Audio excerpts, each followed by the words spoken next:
Alhamdulillah wassalatu wassalamu ala rasulillah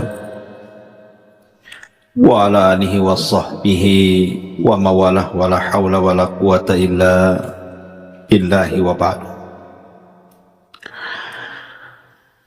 Qala Allahu azza wa jalla ya ayyuhalladzina amanu taqullaha haqqa tuqatih wa la tamutunna illa wa antum muslimun.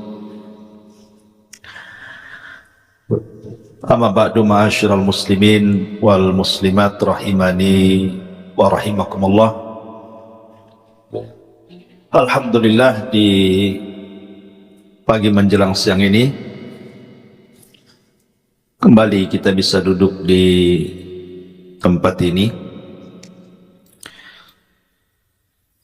Tak lupa salawat serta salam kita hadiahkan kepada Rasul kita Nabi besar Muhammad sallallahu alaihi wa ala alihi wasallam. Ma'asyiral muslimin wal muslimat dimuliakan Allah subhanahu wa ta'ala. Pembahasan di pagi menjelang siang ini kita akan membahas seputar al-usrah. Usrah itu artinya keluarga. Di dalam Al-Quranul Karim, ketika Allah subhanahu wa ta'ala mengatakan wa'budullaha wa la tusyriku bihi syai'an wa bil walidaini ihsana, sembahlah Allah dan jangan sekutukan Allah dengan apapun, dan hendaklah berbuat baik kepada kedua orang tua. Tapi dalam ayat yang lain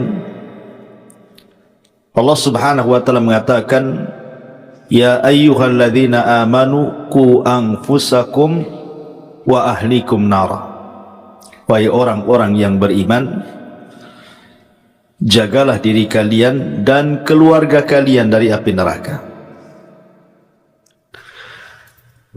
Ayat yang pertama bicara tentang hak anak kepada orang tua, tapi ayat yang kedua bicara tentang hak orang tua kepada anak.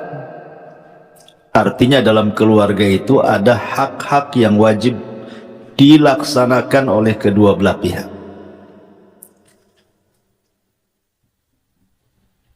Beberapa waktu yang lalu ada orang yang konsultasi kepada saya. Jadi ada seorang akhwat, dia masih sekolah SMA, tapi yang memberikan kontaknya ini kawan yang sudah ngaji, jadi ingin konsultasi. Jadi cobalah dia konsultasi dengan saya. Ketika itu dia mengatakan seputar kelakuan orang tua. Jadi anak gadis ini mengatakan, Ustadz, secara materi orang tua sudah memberikan apa yang seorang anak itu cita-citakan. Tinggal di tempat bagus, alhamdulillah rumah saya bagus, kamar juga bagus, bahkan orang tua memberikan kendaraan lagi. Jadi kemudian pakaian yang bagus, tas yang bagus, pokoknya yang dicita-citakan seorang anak kepada orang tua itu semua tercapai. Jadi saya bilang, alhamdulillah, harusnya kamu bersyukurlah punya orang tua seperti itu. Banyak orang tua yang tidak sanggup memberikan sesuatu kepada anaknya, kamu di atas nikmat. Dia mengatakan bukan begitu Ustadz, katanya. Masalahnya apa? Memang dia bisa memberikan dunia kepada saya, apa yang saya inginkan terpenuhi oleh orang tua. Masalahnya dia tidak memberikan sesuatu yang saya inginkan hari ini. Apa itu? Ketenangan hati. Untuk ngobrol dengan bapak saya aja susah. Alasannya sekian menit itu sekian ribu tuh, karena dia konsultan. Dari sini kemudian saya tanya, cobalah kamu yang mendekati orang tuamu. Kalau orang tuamu tidak bisa dekati, kamulah yang dekati. Dia bilang, saya sudah usaha. Terus sekarang gimana? Karena saya tidak mendapatkan ketenangan hati dari orang tua, tidak pernah diberikan kasih sayang, terpaksalah saya mencari pasangan. Rupanya dia punya pacar gitu ya, yang selama ini justru harusnya orang tua yang lebih sayang dengan anaknya, pacarnya pula sayang dengan dia. Bahkan akhirnya rusak. Naudzubillah, kemudian dia hamil. Jadi dia takut mau ngomong sama orang tua, ini takut. Jadi minta solusi. Ya, begitulah pergaulan bebas. Ya saya bilang harus terus terang, nggak bisa. Orang tua harus tahu. Ya. Tapi penggalan konsultasi ini kita bisa ambil benang merahnya. Artinya ketika anak itu tidak mendapatkan kasih sayang orang tua, akhirnya dia lari mencari kasih sayang orang lain kan. Makanya kalau kita perhatikan doa yang diajarkan Allah kepada kita anak-anak untuk mendoakan orang tuanya yang sering kita hafal, di mana kita disuruh mendoa, Rabbirhamhuma kama rabbayani shaghira, kan itu. Ya Allah, berilah kasih sayang kepada orang tuaku karena sudah mentarbiah diriku. Kama rabbayani shaghira, saat aku masih kecil. Doa ini tidak ada unsur keduniaan sama sekali. Allah tidak katakan karena orang tua saya sudah ngasih makan saya, karena orang tua saya sudah ngasih pakaian saya, karena orang tua sudah ngasih rumah saya. Tidak. Tetapi karena orang tua memberikan kasih sayang kepadaku dan mentarbiah diriku saat aku kecil. Artinya pendidikan yang hakikat orang tua kepada anak itu bukan semata-mata urusan dunia, tapi ini urusan tarbiyah. Makanya tadi ayat yang pertama saya katakan, ku anfusakum wa ahlikum nar, jagalah diri kalian dan keluarga kalian dari api neraka.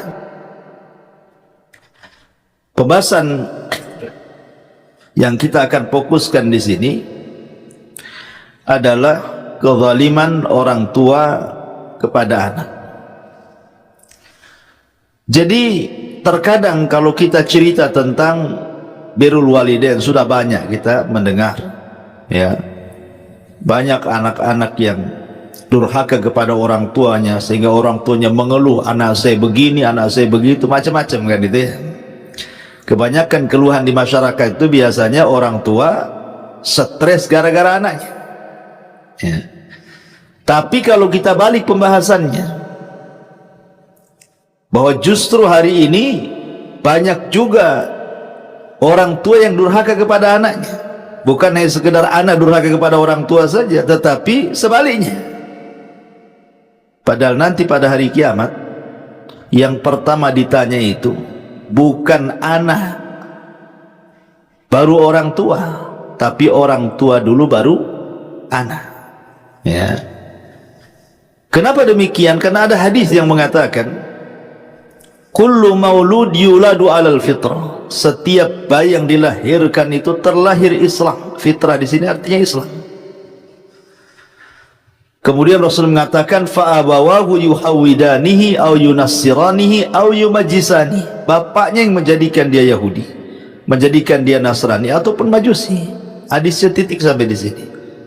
Tidak ada kata-kata orang tua yang menjadikan dia Muslim. Karena tidak ada bayi di dunia ini yang Nasrani, walaupun terlahir dari ayahnya yang Nasrani. Tidak ada bayi di dunia ini yang Yahudi, walaupun ibu bapaknya Yahudi. Atau tidak ada bayi yang Majusi atau Hindu, Buddha atau apalah agamanya. Semua bayi itu terlahir Islam. Artinya masih dalam kondisi putih bersih. Lah orang tuanya yang mengoret-ngoret, yang mengotori keputihan itu. Makanya nanti pada hari kiamat yang pertama kali ditanya itu orang tua kepada anak, bukan anak kepada orang tua dulu. Perhatikan hadis Nabi SAW yang masyhur, yang kita sering dengar. Rasul mengatakan, kullukum ra'in wa kullukum mas'ul an ra'iyati. Kalian semua adalah pemimpin. Orang tua itu pemimpin bagi anak-anaknya, dan kalian akan ditanya. Artinya pertanyaan kelak pada hari kiamat, kita dulu sebagai orang tua, baru nanti anak yang ditanya. Sudahkah kau berbakti kepada orang tua? Setelah orang tuanya baik, maka anak yang akan ditanya. Dari sini penting memahami persoalan ini. Ada satu kisah menarik. Walaupun kisah ini fihi nazar, ada beberapa kritikan para ulama, tapi masyhur kisah ini. Jadi di zaman Umar bin Khattab radhiyallahu an, ada seorang ayah mengeluh karena kenakalan anak-anaknya. Dan itu yang banyak terjadi hari ini kan, banyak keluhan-keluhan orang tua gara-gara kurang ajar anaknya kan. Datang dia kepada Amirul Mukminin supaya anaknya dihukum. Dia mengatakan, ya Amirul Mukminin, saya itu punya anak durhaka kepadaku, hukum dia kata. Akhirnya kemudian didatangkanlah dia dan anaknya. Kemudian anaknya ini mengatakan, ya Amirul Mukminin, sebelum kau menjatuhkan vonis hukuman kepadaku, berikan aku kesempatan bicara. Kata Umar bin Khattab radhiyallahu anhu, silakan bicara. Maka anaknya mengatakan, ya Amirul Mukminin, saya ingin tanya kepada, apa tanggung jawab orang tua kepada anak itu? Maka Umar radhiyallahu an menyebutkan 3 perkara. Kewajiban orang tua kepada anak, pertama, mencarikan ibu terbaik untuk anak-anaknya. Cari wanita saleh, atau seorang wanita cari laki-laki yang saleh. Sebagaimana hadis Nabi SAW, fadfar biddatid din taribat yadak. Cari yang paling baik agamanya. Baik seorang wanita mencari pasangannya atau seorang laki-laki mencari pasangannya, cari yang baik agamanya. Carikan ibu bapak terbaik untuk anak-anaknya. 1. Kemudian yang kedua, kata Amirul Mukminin, berikan nama terbaik untuk anak-anak. Jangan kasih asal-asalan nama itu, karena nama itu mempengaruhi karakter orang. Makanya zaman dulu kan, kalau orang desa ke kota, malu dia kalau kenalan itu. Pasti dia cari nama orang kota yang keren, diganti namanya. Lah dalam Islam juga nama ini mempengaruhi, karena bagian daripada doa. Nama bagi anak itu bagian daripada doa, karena setiap hari orang tua memanggil dia. Kan kita sehari-hari manggil anak kita, nama anak kita. Kalau anak kita baik, kita panggil sehari-hari, itu nama yang baik itu akan jadi doa bagi dia. Ya Abdurrahim, umpamanya kan. Berarti kita mendoakan supaya anak kita ini penyayang, rahim, kan itu. Ya Abdurrahman, Ya Abdul Ghafur, dan begitu seterusnya, atau nama-nama para nabi. Ya Ibrahim, supaya akhlaknya seperti Nabi Ibrahim, kan itu ya kan. Hari-hari kita memanggil nama anak kita. Kalau seandainya anak kita namanya aneh-aneh gitu kan, sama aja dengan mendoakan yang aneh-aneh jadinya. Makanya kemudian kata Amirul Mukminin, carikan nama terbaik untuk anak-anaknya. Kemudian yang ketiga, wa yu'allimuhul Quran, dan seorang tua harus mengajarkan anak-anaknya Al-Quran. Maksudnya ditarbiyah kepada agama, jangan dijejeli dunia terus gitu ya. Harus diarahkan kepada agama. Ajarkan mereka Al-Quran, sunnah Nabi SAW. Akhirnya anak ini mengatakan, ya Amirul Mukminin, boleh saya bicara? Kata Umar, silahkan. Pertama, kamu katakan bahwa kewajiban orang tua itu mencarikan orang tua terbaik untuk anaknya. Sementara ayahku yang mengadu kepadamu itu, tahu nggak ibuku? Ibuku adalah seorang budak majusi. Bapakku membeli ibuku di pasar dan dia beragama majusi, kemudian digauli, lahirlah aku, katanya. Berarti tidak mencarikan ibu terbaik kan itu. Dia malah menggauli orang majusi. Ya. Yang kedua, bapakku tidak memberikan nama terbaik kepadaku. Aku diberikan nama Ju'lan. Ju'lan ini mungkin bahasa kitanya orang yang memakan kotoran. Ya, orang yang makan kotoran yang menjijikan itu disebut Ju'lan. Asal-asalan dia kasih nama aku. Ya. Kemudian yang ketiga, dia tidak pernah mentarbiyah diriku. Tidak pernah dia ngajari Quran sama saya. Tidak pernah dia mengarahkan ke agama. Tidak pernah sama sekali. Maka Umar radhiyallahu an langsung mengatakan kepada bapaknya ini yang mengadu kepada Amirul Mukminin Umar bin Khattab radhiyallahu an, faltafata Amirul Mukminin. Maka Amirul Mukminin pun kemudian melihat wajah laki-laki tersebut, orang tua tersebut, dan mengatakan, ajina ilayya tashku uquqa ibnataka wa qad aqaqtahu qabla an ya'uqqaha. Ya. Maka Umar mengatakan, apakah engkau hendak datang mengadukan sesuatu soal kedurhakaan anakmu kepadamu sementara kau yang sudah durhaka kepada anakmu? Terbalik kamu itu. Itu maksudnya ya. Saya kira kau mengadukan kedurhakaan anakmu kepada aku, rupanya engkau yang durhaka kepada dia. Maka Umar mengatakan, wa asa'ta ilaihi qabla an yasi'a ilaika. Kau berbuat jahat dulu kepadanya sebelum dia berbuat jahat kepadamu.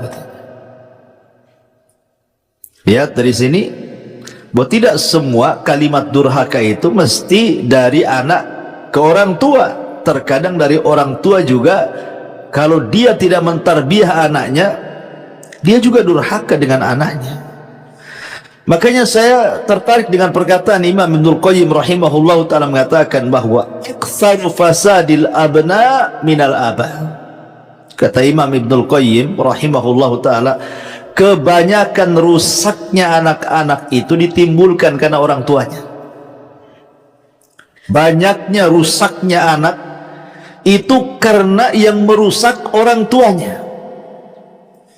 Adapun pergaulan bebas atau perkawanan-perkawanan yang yang jelek, itu akibat daripada tarbiyah yang salah sebenarnya. Jadi kalau orang tua mentarbiyah anaknya dengan benar, tidak mungkinlah dia melakukan pergaulan seperti itu. Makanya kata Imam Ibnul Qayyim, aksaru fasadil abna minal abah. Kebanyakan rusaknya anak-anak itu karena ayahnya, karena ibunya mendidik tidak benar. La yantafi'u li anfusihim, tidak akan memberikan manfaat kepada diri-diri mereka, dan juga la yantafi'u inda kibarihim li abaihi, dan juga tidak membawa manfaat bagi orang tua ketika dia sudah tua. Kan keinginan orang tua itu kalau punya anak, kalau dia sudah tua ada yang merawat gitu maksudnya kan. Kalau orang awam kan begitu ya. Kalau kita sudah ngaji ya terserahlah kan. Yang jelas bahwa kama tadi nutu, dan kita punya kaedah sebagaimana kita melakukan sesuatu maka Allah akan membalas sesuatu itu. Sebagaimana kita berbuat baik kepada anak, nanti anak akan berbuat baik kepada kita. Kaedah kita itu sederhana. Tapi kalau orang-orang awam kan beda cara berpikirnya kan itu. Dia berpikir itu, kenapa saya harus punya anak banyak? Kenapa saya harus merawat mereka supaya nanti kalau sudah tua mereka yang merawat saya? Kalau kita tidak perlu kita berangan-angan seperti itu, rawat aja dengan baik, nanti akan berbuat baik sama kita. Karena kita berpatokan dengan hadis Nabi SAW, tabarru aba'akum tabarrukum abna'ukum.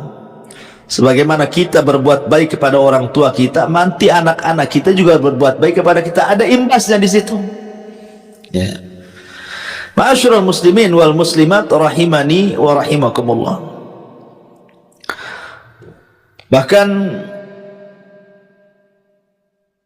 dijelaskan juga oleh beberapa para ulama tentang ahammiyatu asyratu uquq atau asrutu huquqi alwalidaini li abnaihim.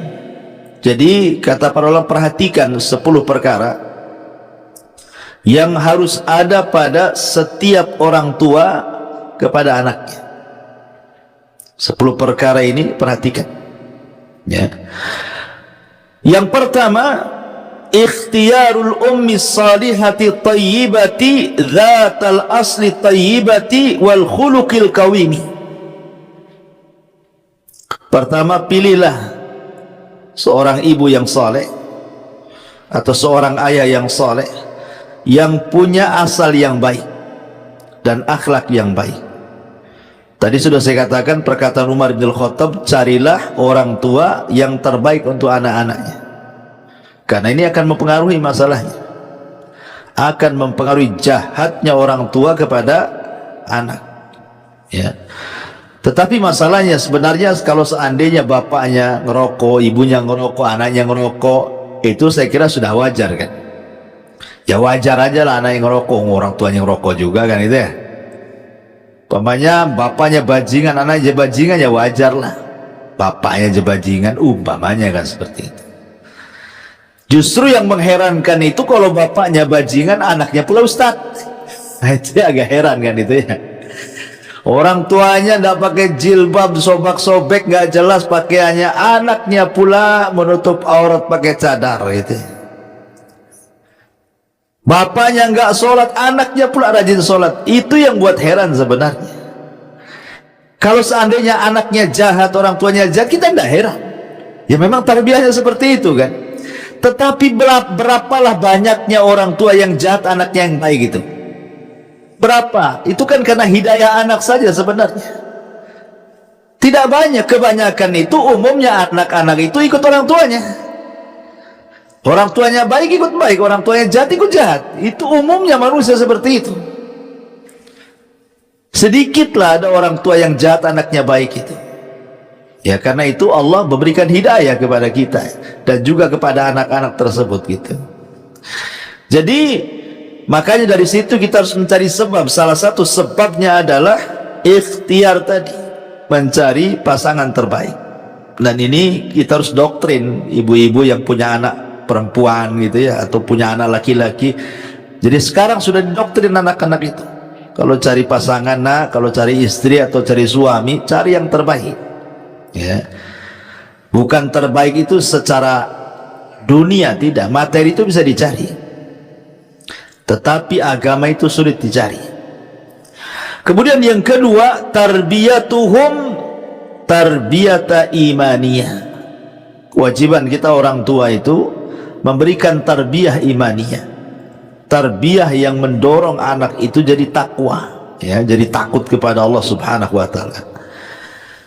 Dan jangan pernah bosan mentarbiyah anak itu, walaupun anak kita anggaplah sudah nikah, sudah punya istri, punya suami, punya anak-anak, tidak terputus kewajiban orang tua mentarbiyah mereka walaupun mereka sudah sama-sama tua. Karena kisahnya kisah Nabi Ibrahim. Ketika Ibrahim mendengar anaknya Nabi Allah Ismail menikah, dia pengen tahu karakter istrinya seperti apa, karena nggak pernah ketemu masalahnya. Berangkatlah Ibrahim dari Palestina ke Mekah, ke suku Jurhum tuh. Kemudian bertamu ke rumah Ismail. Ismail sedang nggak ada, sedang kerja ya. Sementara istrinya tidak tahu kalau itu mertuanya. Ibrahim berpura-pura dan tidak mengaku kalau dia bapaknya Ismail. Dia ingin memberikan ikhtibar, ujian kepada istri Ismail yang pertama itu. Tiba-tiba setelah ditanya beberapa masalah, mengeluh dia, mengeluh soal ekonomi, mengeluh soal dunia, dikeluhkan semuanya. Bahkan dia pun tidak punya akhlak yang baik. Dia tidak memberikan suguhan terbaik kepada tamunya, asal-asalan aja dikasih. Kemudian setelah melihat akhlak buruknya istrinya Ismail ini, Ibrahim berpesan kepada istrinya Ismail ini, nanti kalau Ismail datang katakan, ghayyir atabata babi. Kemudian pergi Ibrahim. Akhirnya setelah pergi Ismail, kemudian datang istrinya, ceritalah, tadi ada orang tua datang kemari, ya saya pun mengeluhkan sesuatu kepadanya. Kata Ismail, apa yang dikatakan orang tua itu, dan ada nggak wasiat untukku, katanya. Ismail tahu itu bapaknya kan itu ya.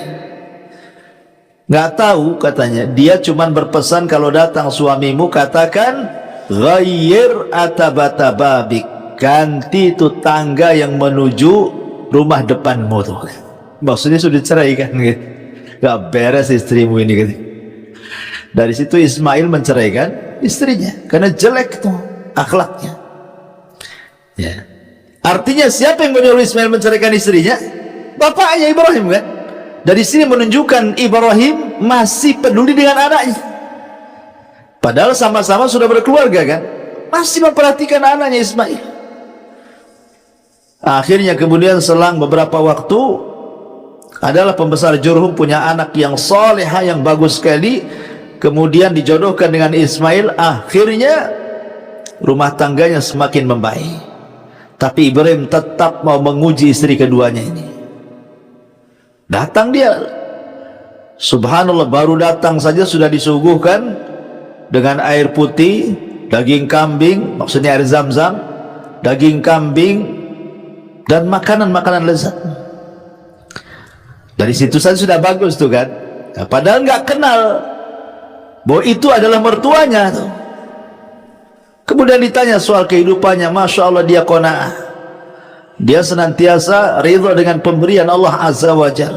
Maka melihat akhlak terbaik istri Ismail kedua ini, maka Ibrahim mengatakan, la tughayyir atabata babik, nanti kalau suamimu datang, katakan jangan kau robah lagi tangga tuh. Jangan kau robah lagi tangga ke depan rumahmu itu, biarkan tangga itu terpasang di situ, katanya. Datanglah Ismail, kemudian wanita ini menceritakan tadi ada orang tua begini-begini sifatnya. Ismail senyum, dia tahu itu bapaknya. Berpesan apa itu bapakku kepadaku tuh? Seolah Ismail mengatakan seperti itu. Dia berpesan, la tughayyir atabata babi, jangan dirubah lagi tangga tuh, katanya. Akhirnya Ismail, dia meneruskan rumah tangganya dengan istri keduanya yang baik akhlaknya itu. Dari keturunannya lahir Nabi kita, Nabi Muhammad sallallahu alaihi wasallam. Dari keturunan orang baik, istrinya baik, dia juga seorang nabi, lahir Nabi kita. Syahidnya di sini apa? Tidak boleh ada henti-hentinya orang tua itu untuk terus mentarbiyah anaknya, walaupun sudah berkeluarga kan ya. Bahkan dalam kondisi anak itu kufur sekalipun, meregang nyawa, mau mati sekalipun, tetap kewajiban orang tua mengajak yang terbaik. Lihat kisah Nuh alaihi salatu wassalam. Dia naik ke atas perahu setelah ada sinyal akan turun azab kan. Lah salah satu putra Nuh itu kan ada 4 tuh, 1 Syam, 2 Ham, 3 Yafis. Lah satu ini beda pula dia, namanya Kan'an. Dia kufur, dia ikut ibunya ya. Ini menunjukkan apa? Kalau orang tidak pandai mencari ibu terbaik, ya beginilah akhirnya lahir Kan'an. Karena istrinya Ismail kufur, pengaruh juga kepada anaknya. Ada satu anaknya kesangkut pula dengan akidah dia. Ketika Nuh naik perahu, banjir sudah mulai datang gitu kan. Kemudian terpisahlah Kan'an dari orang-orang kafir itu. Dia lari ke gunung, dikejar sama perahunya Nuh tuh. Apa kata Nuh lihat Kan'an? Irkam ma'ana, ya bunayya irkam ma'ana. Hei anakku, naik ke perahu, katanya. Naik. Ya. Nuh masih punya kesempatan, mudah-mudahan kalau dia naik ke perahu nanti didakwahi, nanti sadar gitu kan. tapi anaknya tidak dan mengatakan sa'awi ila jabal, aku tidak akan pedulikan kamu, saya akan naik ke atas gunung katanya. Nuh sudah mengatakan la asimal yaum, tidak ada yang selamat nak hari ini, masuk. Tapi dia tetap mengatakan sa'awi ila jabal, saya akan naik ke gunung katanya. Nggak akan sampai nih air ini. Ketika anaknya tidak mau dan tetap saja keras kepala, akhirnya Allah katakan kepada Nuh, tinggalkan anakmu, innahu laisa min ahlik, dia bukan keluargamu lagi katanya. Tinggalkan, akhirnya tenggelam mati sama istrinya. Ya. Tapi syahidnya di sini bagaimana Nuh alaihi salatu wasallam tetap memperhatikan anaknya kan, padahal sudah jelas-jelas kufur. Kan itu ya. Mau mati lagi itu, mau kena azab lagi. Tapi dia masih menaruh harapan gitu ya, supaya anak itu berubah gitu maksudnya. Maka dari sini tidak boleh putus asa orang tua itu untuk terus mentarbiyah anak. Terkadang kita ini diuji oleh anak ya, tidak nurut sama orang tua, atau mungkin kurang ajar dengan orang tua, terkena pergaulan bebas, padahal itu sendiri kesalahan orang tuanya sendiri sebenarnya kan ya. Tetapi bagaimanapun mengharap hidayah Allah subhanahu wa ta'ala itu yang terbaik. Kita terus minta kesadaran anak kita supaya bertobat kepada Allah azza wa jalla. Ini yang kedua kata ulama. Yang ketiga kata para ulama adalah al-ihtimamu bi ta'limihim, berusaha untuk punya perhatian kepada anak-anak itu dengan cara mengajarkan yang terbaik kepada mereka. Bahkan ada seorang anak itu hampir mau bunuh orang tuanya karena selalu dibeda-bedakan dari anak-anaknya yang lain. Jadi orang tuanya itu terlalu keras sama anaknya, sedikit-sedikit dicacinya anaknya, dimakinya, kadang dipukulnya anak itu ya.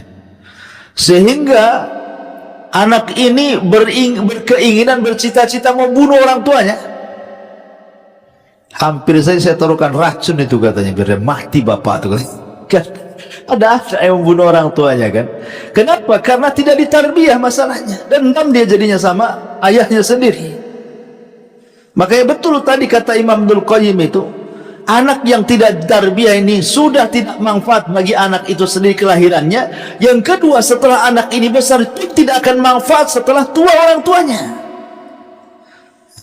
Makanya pentingnya di sini al-ihtimam bi ta'limihim. Jadi berusaha untuk punya perhatian dengan mengajarkan mereka, duduk bersama mereka, beri kasih sayang kepada mereka. Makanya dulu ada seorang sahabat namanya Aqra ibn Habis di zaman Nabi. Aqra ibn Habis duduk bersama Nabi. Datanglah Hasan Husain itu, ditangkap sama Nabi, dicium sana cium sini. Namanya anak-anak, Rasul sayang dengan Hasan Husain karena Rasul tidak punya anak laki-laki, laki-lakinya meninggal semua. Jadi ketika punya cucu laki-laki itu sayang betul Rasul itu. Kata Aqra bin Habis, Rasul, aku punya loh 10 anak, tak ada yang kucium satu pun. Bayangkan, aku loh punya anak 10, tak ada satupun yang kucium katanya. Kata Rasul, jangan, nanti Allah cabut rahmat di hati. Irhamu man fil ardi sayarhamukum man fis sama. Sayangi orang yang di bumi, nanti Allah sayang sama kamu ya. Begitu Rasul mentarbiyah kepada anak itu supaya orang tua itu tetap memperhatikan taklim mereka. Kalaulah memang orang tuanya sudah terlanjur, anggaplah terlanjur, baru hijrah. Dulunya memang jahat dan hijrah, sekarang pengen merubah keluarganya dari mana saja sejak dulu kan, baru terpikir setelah hijrah. Anggaplah takdirkan seperti itu. Bukan berarti tidak mustahil bagi Allah untuk bisa merubahnya kan, bisa kalau Allah mau. Betapa banyak kalau orang tuanya hijrah, anaknya diajak hijrah, mau semua kok. Walaupun tidak semua gitu ya. Ada juga yang tak mau bapaknya gitu, karena sudah tua hijrahnya masalahnya, anaknya pula udah gede-gede ya. Tetapi kita akan tetap saja meminta hidayah kepada Allah untuk kesadaran mereka. Maka penting juga memberikan ta'lim ya, memberikan ilmu, mendekati mereka, memberikan kasih sayang, mengarahkan kepada agama, supaya yang menyadarkan itu agama yang dipelajarinya. Memang wasilahnya kita yang menyekolahkan dia ke pesantren, mengajarkan, mengambil guru privat untuk baca Quran dan begitu, wasilahnya kita. Tapi kalau dia sudah tahu ilmu, dia itu yang nyuruh sebenarnya untuk berbuat baik kepada orang tuanya. Jadi orang tua itu saya bahasakan menghantar hidayah Allah dengan hidayah irsyad namanya. Hidayah irsyad itu kita yang sampaikan, tapi hidayah taufik itu Allah yang letakkan. Ya, hidayah kan ada dua ya. Hidayah taufik, kesadaran, itu Allah yang kasih. Yang kedua hidayah irsyad. Hidayah irsyad itu maksudnya memberikan petunjuk, ini jahat, ini baik, ini sunnah, ini bukan, ini tauhid, ini bukan. Itu namanya irsyad. Kita bisa menyampaikan itu, tapi memberikan kesadaran itu kan bukan wewenang kita, itu wewenang Allah meletakkan kesadaran kepada anak itu. Makanya kita sebagai orang tua itu hanya sekedar menghantarkan hidayah taufik kepada anak dengan hidayah irsyad yang ada pada diri kita. Dengan cara apa? Ya tadi, ihtimam bi ta'limih, berusaha untuk terus mengajarkan anak-anak dengan ajaran yang terbaik. Kemudian juga yang keempat, kata ulama, adalah memberikan ikhtiyarul ismil jamil. Tadi sudah saya jelaskan, memberikan nama yang terbaik kepada anak-anak. Jangan asal kasih nama saja. Ya, nama anaknya siapa? Hamimah, Ustaz. Tahu Hamimah? Hamimah itu neraka. Yang menyala-nyala itu Hamimah artinya. Saya kira bagus itu, karena saya tidak tahu bahasa Arab, Ustaz, masalahnya. Itu kan bahasa Arab, itu ada di Quran tuh katanya. Ya, asal naruh saja, gak bisa. Tidak semua yang ada di Quran itu baik mananya kan gitu. Masa kasih nama neraka gitu ya. Jadi tetap ikhtiar nama. Makanya Rasul mengatakan, berikan nama-nama anak kalian dengan nama-nama terbaik, dan sebaik-baik nama kata Rasul Abdullah dan Abdurrahman.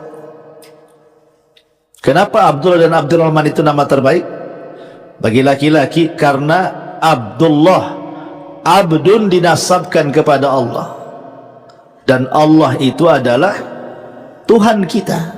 Semua sifat mengarah kepada lafaz Allah. Semua sifat itu mengarah ke lafaz Allah. Yang 99 nama itu mensifati Allah itu sendiri. Makanya nama terbaik Abdullah, kemudian Abdurrahman. Dan juga bisalah mengambil nama-nama para nabi, nama-nama orang soleh yang punya arti yang baik. Karena itu sekali lagi, nama itu bagian daripada doa. Kemudian yang keenam, al-musawatu bainahum fil atiyati. Tidak boleh membeda-bedakan, memberikan sesuatu orang tua kepada anaknya, karena ini akan mendolimi anak satu dengan yang lainnya. Dulu di zaman Nabi ada sahabat namanya Nu'man ibn Bashir. Nu'man ibn Bashir. Nu'man bin Bashir ini adalah sahabat Ansor pertama yang lahir pasca hijrah dari kalangan Ansor. Tapi kalau dari kalangan Muhajirin, Abdullah ibn Zubair, bayi yang lahir pertama pasca hijrah Nabi ke Madinah. Bashir ini punya anak banyak, tapi dia suka dengan Nu'man ini dibandingkan anak-anak dia yang lainnya. Sebenarnya kalau secara kecintaan sih tidak apa-apa, orang tua tidak adil itu tidak masalah. Pamannya orang tua lebih cinta kepada salah satu anaknya karena akhlaknya, karena dia cerdas agama, karena baik sama orang tuanya, karena lembut anaknya, tidak macam-macam, tidak melawan, sehingga kita lebih suka sama dia. Tidak adil dalam kecintaan tidak dicela, karena agama tidak pernah mengurus hati. Ya, agama itu tidak pernah mengurus hati. Makanya Nabi lebih cinta kepada Aisyah pun tidak dicela oleh Allah kan, dibandingkan istri-istri yang lain, karena agama tidak pernah mengurus hati. Maksudnya mengurus perasaan itu. Tetapi yang dimaksud adil kepada anak-anak ini bicara soal pemberian. Jadi Bashir ini mengadu kepada Nabi SAW karena dia disalahkan sama istrinya sudah memberikan lebih kepada Nu'man dibandingkan kepada anak yang lainnya. Apa dibolehkan seperti itu? Maka Rasul marah dan mengatakan kepada Bashir, engkau sudah berbuat zalim, katanya. Kau utamakan satu anak dan kau telantarkan anak yang lainnya. Kalau engkau memberi kepada Nu'man, beri juga yang lainnya. Kata Rasul, i'dilu fi auladikum, berbuat adilah kepada anak-anak kalian. Ya, berbuat adil kepada anak-anak kalian. Dia tentu sesuai dengan kebutuhan. Sesuai dengan kebutuhan. Pamannya anak usia berapa? Pamannya baru lahir 3 bulan, jangan pula diberikan lato-lato, kan tidak bisa main dia. Gitu. Jadi ya sesuai kebutuhan. Anak SMP kan beda kebutuhannya, SD beda kebutuhannya, TK beda kebutuhannya. Ya, tapi maksudnya sesuai adil di sini meletakkan sesuatu pada tempatnya sesuai dengan kebutuhannya. Terkadang orang tua itu dalam bicara saja terkadang tidak adil dengan anak-anaknya. Dia lebih banyak bicara sama si A, sama si B jarang. Ngambeklah si B ini. Saya juga anak-anak kamu juga kan begitu. Karena dampaknya itu luar biasa. Contoh nih, Nabi Yusuf alaihi salatu wassalam kenapa sampai dicemplungkan ke sumur itu? Kenapa juga? Karena hasutan ibunya. Ibu daripada istri Nabi Yakub yang lainnya menghasut anak-anaknya. Tuh lihat tuh, si Yusuf sama si Binyamin itu katanya lebih dicintai ayahnya. Ya, kamu juga anak-anak mereka, kalian sudah besar. Giliran dia menyuruh-nyuruh, kalian yang disuruh-suruh. Giliran sayang-sayangan, Yusuf sama Binyamin yang disayang-sayang katanya. Akhirnya tertanamlah sifat hasad nih putra-putra Yakub yang 10 ini. Karena Yakub lebih mencintai keduanya. Nampak di hadapan saudara-saudaranya kan. Tetapi kalau seandainya ibunya tidak menghasut, tidak mungkin juga lah anaknya hasad kan. Karena ibunya yang menghasut. Akhirnya jadi, makanya ini penting seorang ibu itu paling cepat kalau mempengaruhi anak-anak itu orang tua sebenarnya. Mau positif mau negatif, paling cepat ibu itu. Makanya hati-hati ibu kalau punya anak, jangan kasih pengaruh. Karena ibu itu paling cepat ditiru dibandingkan bapak. Bapak ini kan sibuk kerja, ketemunya malam saja kadang-kadang. Dia kan hari-hari sama ibunya ya. Nah dari situ juga ketika salah bertarbiyah saja akhirnya jadi masalah. Bahkan berapa banyak orang yang kemudian setelah orang tuanya besar meninggal rebutan waris pula kan itu. Kenapa? Karena tidak ditarbiyah tadi ya. Akhirnya gara-gara harta kemudian pecanggah, silaturahimnya hilang. Kan banyak tuh gara-gara urusan harta waris putus silaturahim kan. Waris ini kan urusan dunia ya. Urusan dunia waris ini, silaturahim ini urusan akhirat. Terkadang terputus silaturahim gara-gara urusan dunia kan aneh. Makanya saya nasihati, kalau hanya gara-gara urusan dunia akhirnya kemudian orang tua marah dengan anaknya, anak marah kepada orang tuanya, saudara marah kepada saudara yang lain. Yang dikejar ini apa sebenarnya ya. Kita ini hidup wa ma khalaqtul jinna wal insa illa liya'budun. Jangan sampai urusan dunia di tengah-tengah keluarga menjadikan putus silaturahim ya. Karena yang terpenting itu adalah silaturahimnya. Dunia itu kan bisa dicari, tapi kelembutan hati itu Allah yang letakkan masalahnya. Sehebat apapun kita meletakkan kelembutan kepada orang, kalau Allah tidak lembutkan gak akan lembut ya. Makanya Allah mengatakan, "Lau anfaqta ma fil ardi jami'an ma allafta baina qulubihim." Kalau kau infakkan semua yang ada di bumi untuk melembutkan hati orang, Allah tidak akan kasih kelembutan. Kenapa? Walakinallaha allafa bainahum. Allah yang melembutkan hati orang. Ya, sebab kalau lembutnya karena dunia itu hanya sebatas saja Contoh antum umpamanya sering dikasih, ya, lama-lama suka dengan dia karena dikasih. Sekali dihentikan, lama-lama hilang juga. Paling tinggi, paling mengenang, gak enak, sudah berbuat baik sama saya. Paling tinggi seperti itu, mengenang kebaikannya saja kan. Ya, tapi kelembutannya kan hilang. Kalau kemudian yang menjadikan kelembutan itu dunia hilang pula lembutnya. Ma'asyiral muslimin yang dimuliakan Allah Azza wa Jalla, intinya bahwa jangan pernah berbuat tidak adil kepada anak-anak. Kemudian aunuhum ala husnil ikhtiyari fi zawaj. Para ulama juga mengatakan usahakan juga kalau memang orang tua bisa mencarikan jodoh terbaik kepada anak-anaknya, carikan. Umar bin Khattab radhiyallahu an, ketika putrinya Hafsah itu kan suaminya meninggal dunia, mati syahid di peperangan. Maka Umar keliling mencarikan jodoh Hafsah. Dia datang kepada Abu Bakar, ditawarkan, Abu Bakar nikah dengan Hafsah. Abu Bakar tak mau. Datang kepada Utsman, nikahilah anak saya Hafsah. Utsman tak mau. Pokoknya keliling tuh, sampai akhirnya dia marah dengan Abu Bakar. Gara-gara tak mau dia marah dia Umar itu. Coba ingat.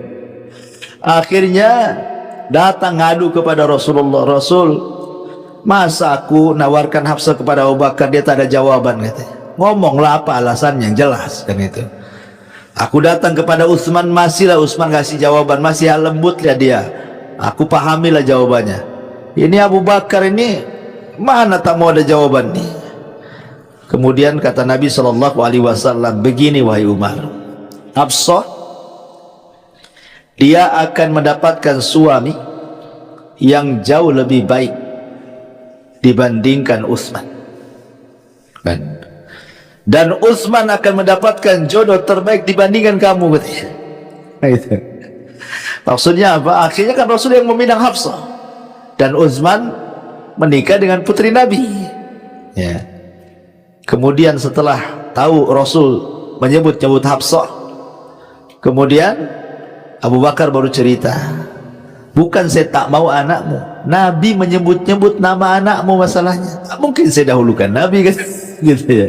Tapi syahidnya di sini bahwa bagaimana Umar itu berusaha mencarikan terbaik, kan gitu ya. Sebenarnya tanggung jawab orang tua tuh, karena pasti orang tua namanya sudah makan garam, asam, macam-macam, dia lebih paham apa yang akan diarungi oleh anaknya itu seperti apa.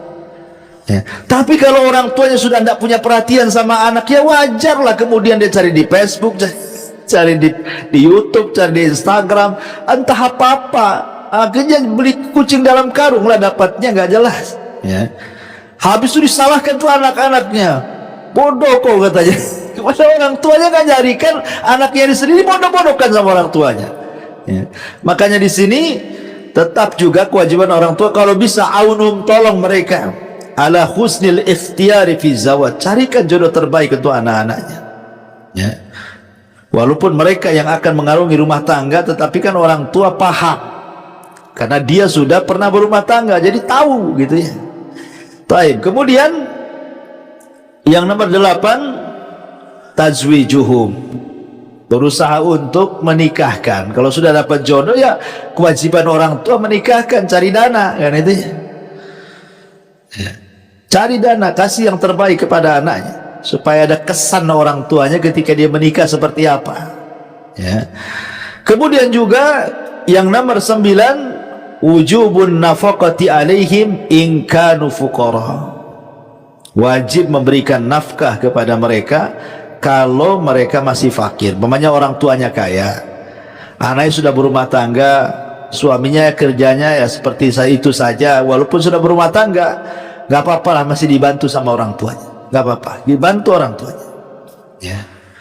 Tetapi ada persoalan yang sering kemudian saya dapat waktu saya ngisi di Radio Hang itu, ada satu persoalan. Jadi ada seorang anak mengeluh gara-gara apa? Diancam sama orang tuanya. sama-sama sudah ngaji, ya mungkin baru hijrah lah gitu. Jadi orang tua itu mendengar hadis Nabi Shallallahu Alaihi Wasallam, anta wa maluka li abik, katanya, kamu dan hartamu milik bapakmu. Kan ada hadis yang seperti itu kan, ya. Hadis Jabir bin Abdullah radhiyallahu an, di mana Jabir ini menceritakan tentang seorang sahabat yang kemudian orang tuanya selalu mengeluh soal harta. Akhirnya Rasul mengatakan, anta wa maluka li abik, hartamu dan hartamu li abiki, milik orang tua, milik bapakmu. Jadi orang tuanya mensyaratkan sama anaknya, padahal udah berumah tangga tuh, pokoknya gaji anak laki-lakinya yang megang ibunya, katanya, yang megang ibunya, ya. Kemudian ditakut-takuti dengan hadis ini anaknya itu. Nabi yang ngomong, kamu hartamu milik aku, katanya, kamu saja milik aku, katanya, apalagi hartamu, maka gajimu nggak boleh yang megang istrimu, aku yang pegang, katanya. Akhirnya ya masalah istrinya ini dengan istrinya, hari-hari bertengkar dengan istrinya, sementara suaminya bingung, takut durhaka sama orang tua, satu sisi ini juga istrinya gitu ya. Jadi cobalah kemudian dia konsultasi, nanya, gimana nih Ustadz nih kayak gini nih, kasusnya nih kayak gini nih. Jadi setelah saya baca-baca jawabannya, kalimat anta wa maluka li abi, kamu dan bapak hartamu itu milik bapakmu. Kata Imam Asy-Syaukani rahimahullahu taala, Al-Imam Asy-Syaukani rahimahullahu taala, dan juga Imam Ibnul Qayyim dan yang lainnya mengatakan bahwa kalimat li abik di situ adalah lam. Di sini memang banyak maknanya, ada lil milki. Lam itu maksudnya memiliki makna kepemilikan, seperti alhamdulillahi, ya. Lillah itu artinya, li di sini hanya semata-mata milik Allah. Segala pujian-pujian itu hanya milik Allah, tidak berhak selain Allah dipuji. Ada maknanya lil milki, ya. Tapi ada juga makna lam itu tidak semua lil milki. Bisa saja, kata Imam Asy-Syaukani rahimahullahu taala dan juga Imam Ibnul Qayyim, lam dalam hadis ini adalah lil ibahati, maksudnya lil ibahah. Ibah itu maksudnya artinya boleh. Sewaktu-waktu orang tua boleh mengambil harta anaknya karena sebuah hajat dan kebutuhan. Sebab kata ulama, kalau lam di sini memiliki makna lil milki, kalau seandainya anaknya meninggal, berarti secara otomatis harta itu jadi warisan bapaknya, ya kan? Itu kan harta bapaknya, karena Rasul mengatakan kamu dan harta milik bapakmu. Jadi kalau anak itu meninggal, berarti istrinya nggak dapat, anaknya nggak dapat. Oh, itu milik bapaknya kok. Jadi akhirnya nggak lurus tuh maknanya tuh. Akhirnya para ulama mengatakan yang dimaksud di situ bukan artinya lil milki, tapi lil ibahah. Boleh orang tua itu sewaktu-waktu mengambil harta anaknya lil hajah, karena sebuah kebutuhan. Karena sebuah kebutuhan saja, bukan secara mutlak kapan dia ngambil dia ambil, enggak kan itu.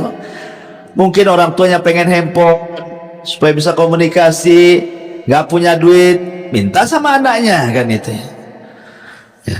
Ataupun umpamanya orang tuanya pengen apa gitu ya, ya mau sebut namanya kebutuhan, kan tidak setiap hari kebutuhan itu kan. Mungkin pengen beli sarung untuk sholat, pengen beli baju yang bagus kalau lebaran, ya kan sewaktu-waktu. Jadi jangan dipahami lam di situ, walaupun riwayatnya memang sahih, bukan berarti bukan sewaktu-waktu harus diambil kekayaannya, bukan begitu. Ya, ma'asyiral muslimat, yang muslimin wal muslimat rahimani wa rahimakumullah. Karena ulama itu ada juga yang kemudian memberikan syarat. Jadi ada syarat yang harus dipenuhi kapan orang tua itu boleh mengambil harta anaknya. Satu, kata ulama itu, orang tua boleh mengambil harta anaknya itu Pertama, yang bukan kebutuhan anaknya. Pemanya anaknya punya mobil, kebutuhan dia dari rumah ke kantor pakai mobil itu, atau motor dari rumah ke tempat pekerjaan itu motor satu-satunya.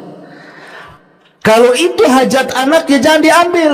Jangan pula berdalil kamu dan hartamu milik aku, motormu saya ambil. Nanti jalan kaki dia, masalah jadinya ya. Jadi bukan hal yang sifatnya kebutuhan untuk bekerja dia, tak boleh. Kemudian yang kedua, jangan mengambil harta yang bisa memadaratkan dia. Memadaratkan dia. Contoh umpamanya jilbab, ya kan? Anaknya perempuan cuma punya satu jilbab, diambil, akhirnya dia telanjang kan gitu, nampak aurat kan itu, memadaratkan anaknya. Pokoknya apapun yang memadaratkan, kalau seandainya diminta, jangan. Itu tidak boleh. Apapun, bukan ini contoh kecil saja, ringan itu. Yang memadaratkan jangan diambil, tidak boleh. Kemudian yang ketiga tadi, lil hajah, karena sebuah kebutuhan saja, bukan secara mutlak. Pokoknya kapan orang tuanya mau uang, langsung ambil uang di ATM. Bapakmu nih butuh nih, tidak seperti itu. Jadi di sini tidak benar pemahamannya bahwa karena hadis itu kamu dan harta memiliki bapakmu, sehingga rekening anaknya pegang bapaknya. Stres lah sini mau belanja, asih minta sama bapak, gitu kan? Maka ini juga diluruskan pemahaman yang seperti ini. Kemudian yang nomor 10, ad-du'a ulahum, berusaha untuk mendoakan mereka. Ya, orang tua itu kewajibannya mendoakan anaknya. Makanya Rasul mengatakan, la tad'u ala anfusikum wala tad'u ala auladikum wala tad'u ala amwalikum wala tuwafikum minallahi sa'atan yus'alu fiha ata fayustajabu lakum. Jangan mendoakan jelek kepada diri kalian, jangan mendoakan jelek kepada anak-anak kalian, jangan mendoakan jelek kepada harta-harta kalian. Kenapa? Karena kalau dia mendoakan keburukan, tepat diaminkan para malaikat, maka itu bisa menjadi sebuah kenyataan, diijabah doanya. Ya, makanya sering saya katakan sama antum kisah tentang Imam Masjidil Haram kan, Sudes, ma'ruf, siapa yang tidak kenal Sudes? Ya, Imam Sudes, Imam Masjidil Haram, imam favorit satu dunia, ya, ditirukan suaranya oleh imam masjid itu, Imam Sudes. Salah satu biografinya dijelaskan, namanya Imam Sudes juga manusia, pernah melewati masa-masa remaja, masa-masa nakal kan itu ya. Tapi ibunya selalu tafaul. Pentingnya tafaulnya. Tafaul artinya jangan sekali-kali melontarkan kalimat jelek kepada anak, itu maksudnya. Itu disebut tafaul. Semarah apapun orang tua sama anak itu, jangan melontarkan kalimat-kalimat jelek, apalagi doa-doa jelek, tidak boleh. Anggaplah anaknya salah, ya, betul-betul anaknya kurang ngajar, kalau bisa jangan. Sehingga ibunya Imam Sudes ini selalu mengatakan kepada Sudes ini, kalau lagi nakal-nakalnya, kalau sudah hancur hatinya ibunya gara-gara kenakalan Sudes, dia cuma satu kalimat dia. Kalau dia ngomong lagi nakal untuk meluapkan emosi itu, idhab ilal haram, ya, fajaluhu imaman, katanya. Kau daripada nakal gini, kau pergi ke haram, Allah jadikan kau imam di sana, katanya. Itu saja kata-katanya. Besoknya nakal lagi, kelahi lagi, marah lagi, itu lagi diucapkan, pergilah kau ke haram, kau jadi imam di sana, katanya. Nggak ada kata-kata, cuma itu saja ibunya ngomong gitu.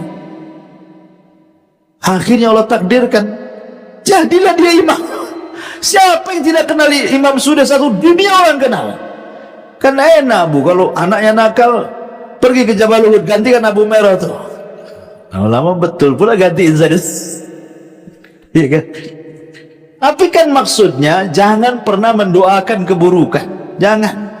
Ya, namanya manusia itu kadang salah, mungkin anaknya salah, mengambil sikap dia salah, atau apa salah, tidak bisa kan langsung kemudian dicela, di ini tidak bisa. Kalau bisa tafaul, marah itu boleh karena kesalahan anak, tapi mendoakan buruk itu tidak boleh.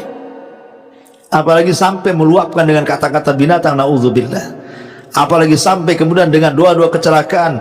Lebih baik mati aja. Nah, kalau kau tahu akan durhaka waktu bayi udah keceki kamu itu kan, ada tuh yang gitu tuh. Saking marahnya sama orang tua, kalau tahu kau durhaka kayak gini, biar ku injek saya waktu bayi. Sekarang mau diinjek melawan, tak berani orang tua. Kan itu ya. Saking ada anak yang durhaka seperti itu.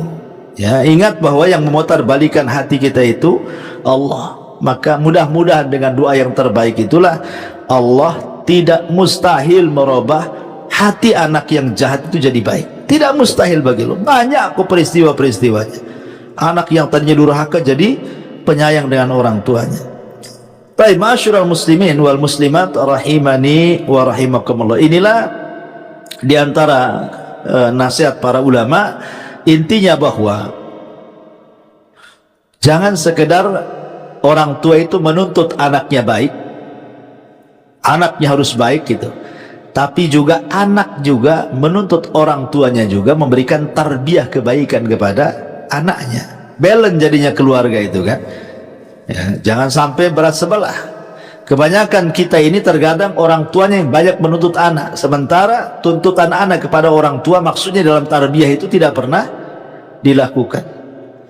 Makanya terjadilah hukum karma. Ketika orang tua tidak sayang dengan anaknya, ketika orang tuanya sudah besar, sudah tua, butuh kasih sayang anak, anaknya tak sayang. Kan banyak kejadian itu. Buat apa saya sayangi bapak saya? Matilah lebih baik katanya. Saya aja nggak pernah dirawat katanya. Telantarkan nggak jelas, nggak disekolahkan, sekolah putus macam-macam. Karena saya itu pernah ada orang, alhamdulillah sudah hijrah si anak tuh. Ya. Dia ditaruh sama orang tuanya di panti asuhan sejak bayi. Ya. Dia ngomong, Ustadz kalau saya mau ngikuti hawa nafsu saya, udah dendam saya sama orang tua itu. Apalagi saya melihat kawan-kawan walaupun sama-sama di panti asuhan, tapi sebagian mereka itu bukan dibuang kayak saya katanya, dihantarkan baik-baik sama orang tuanya. Kadang-kadang datang orang tuanya jenguk saya, ini kayak pecah hati saya ya. Sudah dilempar ke panti asuhan, tak pula pernah datang gitu ya. Akhirnya dia bersumpah tuh tidak mau lagi ketemu, malah doanya yang jelek-jelek akhirnya kan. Alhamdulillah Allah takdirkan orang ini hijrah ya, baru dia mau ada komunikasi dengan bapaknya, dengan ibunya ya. Sampai ketika menikah juga, padahal dia perempuan, menikah wali hakik, tidak mau dia, padahal orang tuanya udah saya ingatkan, tidak bisa kayak gitu ya. Tapi kan Pak Kua mau menikahkan ya, terserahlah Pak Kua, saya bilang.